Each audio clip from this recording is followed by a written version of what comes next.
So, I finally get to do the last part. I was too tired yesterday and I pretty much had to rewatch part 2 to make sure I didn't miss anything or I'm going to repeat myself.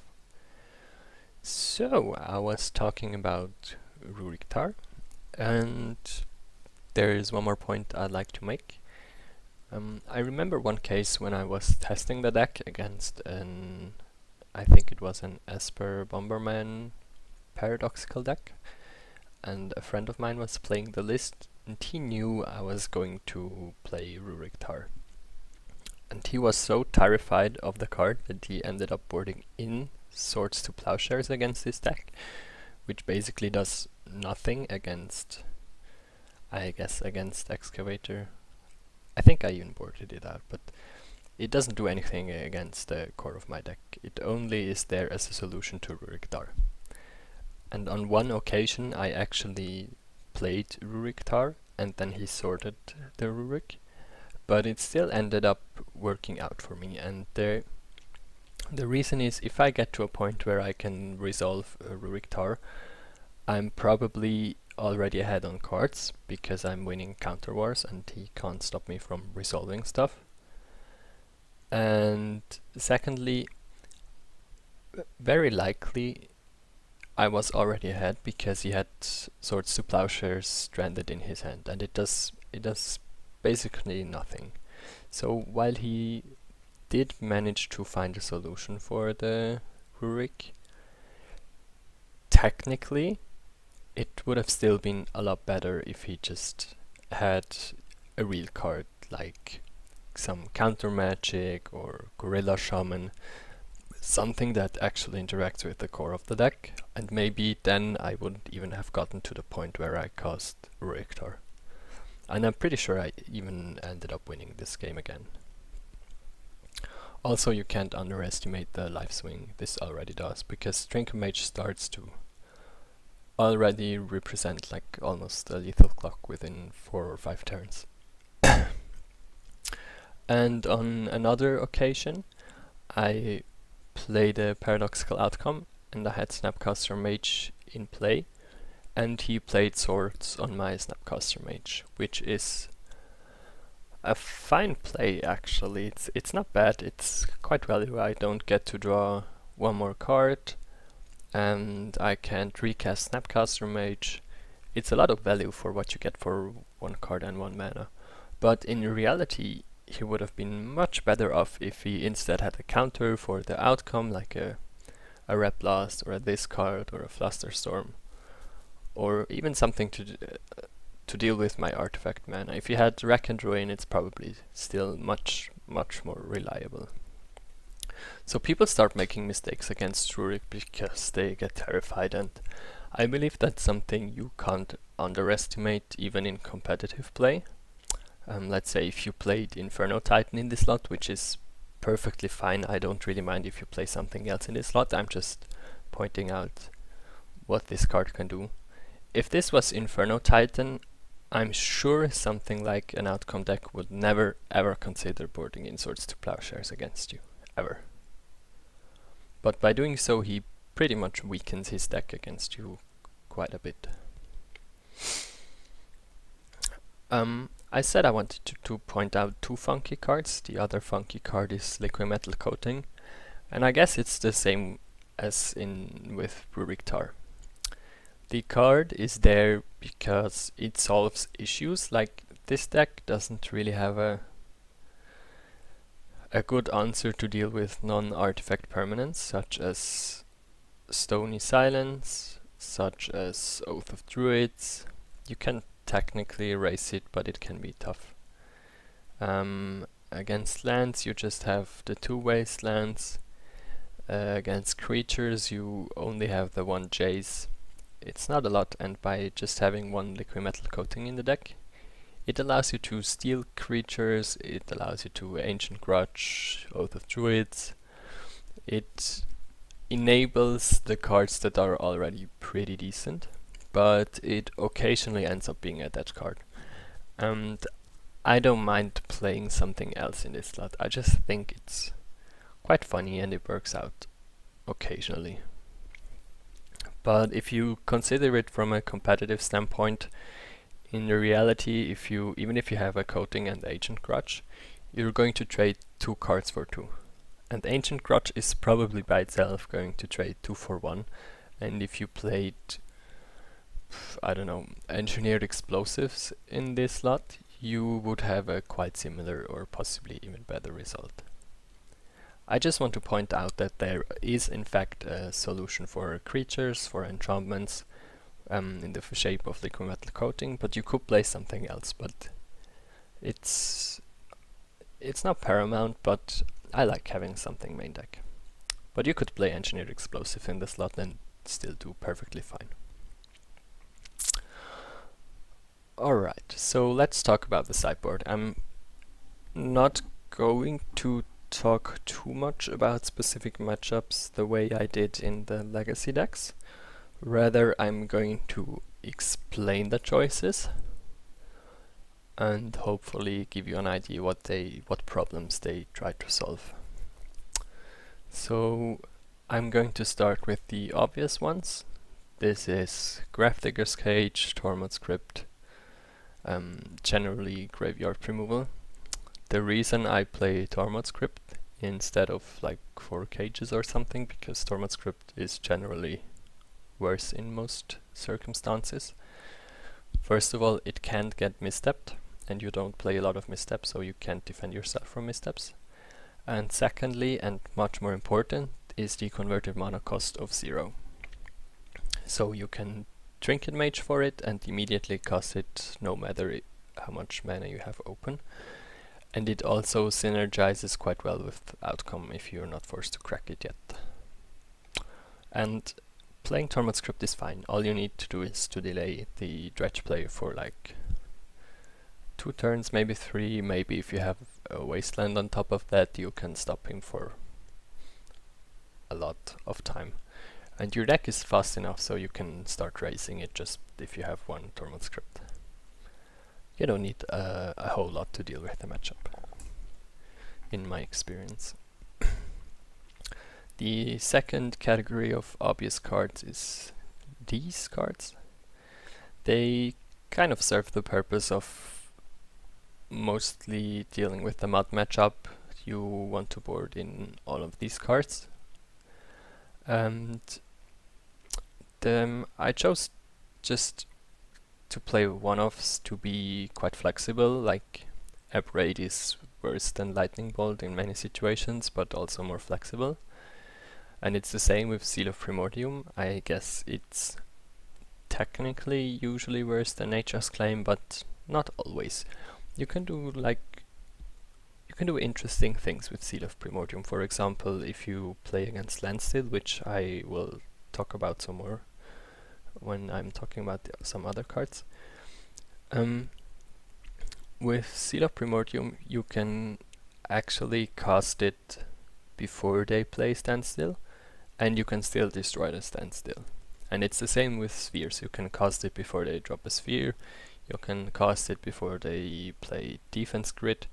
It resembles the same logic behind Baleful Strix, as in you try to be proactive in your solutions. And you could play 2 Seal of Primordium as well. I wouldn't actually mind. It's also permanent, so you can bounce it to outcome. It's quite stable. It's a solid solution. It catches a lot of problems. Razormane Masticore.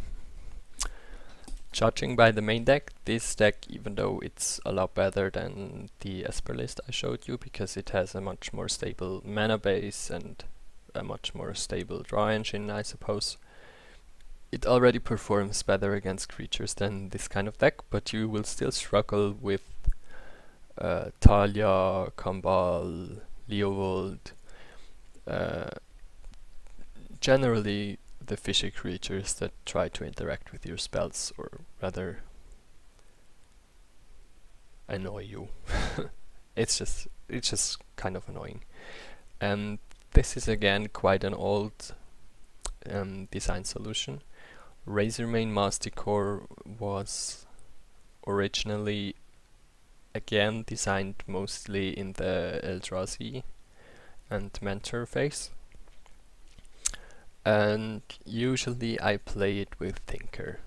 In this deck, because I don't have Tinker main deck, I guess Inferno Titan is technically more versatile, and since some other players started figuring out that Ancient Grudge is amazing against decks like these, it's probably a better solution than Razormane Mastercore, simply because it's not an artifact, but it's also 1 mana more. So I don't know. I'm not sure. I like Razormane Mastercore. It's a pretty good card. And the reason it is amazing against Eldrazi is, first of all, it deals with a small creature every upkeep, and secondly, it's a 5/5 with first strike. And if they don't have Eldrazi Displacer and possibly even Containment Priest, they can't deal with a 5/5 first strike. They just don't have any solutions for it. It takes over the board quite quickly. But Inferno Titan does something very similar, but you want something to board in the slot of Rurik Tar against these matchups, because Rurik Tar is obviously not strong against Karen decks. Solving very similar issues. Slice and Dice. Again, this is quite an interesting card. It's not a spell, so there's not really a way for your opponent to interact with it. It's unaffected by spheres. It cycles, so it draws a card, which can be quite a lot of value. And it's also, again, some issues. Worth mentioning is tokens, like Pyromancer tokens. It's okay-ish against Notion Thief. I don't recommend it as your go-to solution for Notion Thief. I think technically something like Lightning Bolt is still a lot stronger, because if he casts Notion Thief in response to your outcome, you're not that likely to have still 3 mana open to cycle Slice and Dice. But in theory it can still deal with Notion Thief and Talia, I already mentioned, Dark Confident. There's a lot of annoying creatures it can deal with, and occasionally you can even hardcast it off Mana Drain. Also, Ancient Grudge, I mentioned, is really important against Smut. The only card it doesn't really counter, at least not until you start disrupting his mana base with like Excavator or Crucible, is Hangerback Walker, because when you destroy it, it creates a lot of token, and Ancient Grudge is quite bad against tokens, and Slice and Dice is quite an elegant solution. The second card that is doing something very similar is Fire Spout, but it's doing the same thing in a more stable way, because it deals with Foundry Inspector as well. It deals with Ballista to a certain point. It also deals with Hangerback tokens, Dragon Predator, Kambal. It's a very stable ref. You don't need more than 3 damage against most creatures. Even Leovold it deals with. It's fine. You could play 2 Fire Spout as well, but I like the versatility of having many different options in your sideboard. It also makes it a lot harder for them to play around your stuff if you have a lot of one-offs. Now, this is a little funky. Caracas is also basically a problem solver. It deals with Kambal, it deals with Leovold, it deals with Talia, and again, it doesn't cost any mana. You can't counter it at all. Technically, most of the decks that play these cards do play Wasteland, but you still get to at least bounce it once. And that is usually enough. And you get to do that for 0 mana, unaffected by spells, unaffected by spheres. And don't forget, if you side in Caracas, that you're also going to play another land, so you're playing 17 instead of 16 land, which is quite comfortable in matchups that play Wasteland and Spheres. So it's actually good having an additional land even when it's the wrong color. So this is again thinking outside the box. What are my issues? How do I deal with them in a very effective way? You could play just another lightning bolt, but this is more elegant design, to be honest. It's more specific, as in it doesn't deal with all kinds of creatures like lightning bolt, but those creatures it deals with, it does so very well. And yeah, we're almost finished. Engineered explosives is just kind of a generic removal. You can tinker it, trinket mage for it. Usually you end up casting it for 0 to draw another card out of outcome. But yeah, it's again, it's like a proactive removal. It's good against spheres. It's basically another Seal of Primordium that doesn't deal with Stony Silence or Nullrod. Now, Crucible. I haven't really talked about specific matchups a lot, and one matchup I like to point out is Landstill, specifically Buck Landstill, that does see quite a bit of play, and at least where I live. And a friend of mine who started working with a list I originally designed, he consistently performed well with this deck and even got to top 4, I think, every single time he played this deck, and it's been already 3 or 4 tournaments so far. So the deck is quite good, and it's amazing against normal outcome decks. They have a lot of ways to deal with your mana sources, so Wastelands are strong, Pernicious Deed is strong against your Moxen, you might even sideboard 1 or 2 Nullrods. So your mana base starts falling apart, especially if you're greedy and just play 13 lands, but again, this plays 16 lands, not 13, and it already has an Excavator main deck. And if they don't deal with Excavator, they're going to lose the game, because this is like the best anti-Landstill Planeswalker. If you have Excavator on the battlefield, basically they don't have a game plan anymore. They will have to deal with it, or you're just going to scoop up their entire mana base, or you're safe against their wasteland. You can accumulate a lot of resources. It's really strong. It's like an additional Planeswalker. And the same goes for Crucible. Crucible, I usually board it in against mud type decks, but I think something like a Nature's Claim tends to be stronger in most circumstances, but it's probably the best card you can side in against Landstill. But you're already quite decently equipped with the very large mana base, with the Excavator, and with the Planeswalkers. If you resolve a Planeswalker against Standstill and they don't have like 2 factories to pressure it quickly, they probably can't even cast Standstill, because you will keep getting advantage through your Planeswalkers. So by playing Planeswalkers, a lot of mana, Trinket Mage, you have it's not a great matchup against Landstill, but it's significantly better than with what we've seen from other lists. It's just so much stronger. The color combination is stronger. You get cool cards like Seal of Primordium. You have even a second Crucible in the sideboard. You could go as deep as playing Engineered Explosives. And originally, when I designed this deck, I was trying to find a solution for the Landstill matchup, because no matter what outcome list I played, I was simply unable to to get to more than 20 or 30% win ratio. And I did play 1 Crucible main deck, 1 Excavator, and 1 Crucible in the sideboard. I played 1 Thrune. Actually, let me show you Thrune. The last throw. He can't be countered, he can't be targeted, he does regenerate, so you need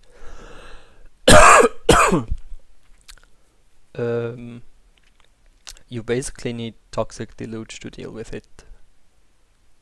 Otherwise it's almost impossible to interact for the deck with the card, and Toxic Deluge is, again, a really bad card to have against paradoxical outcome decks in general. Specifically this one, because the only creature plays it's Ruriktar, and against Ruriktar Toxic Deluge is definitely not the answer you wanna play.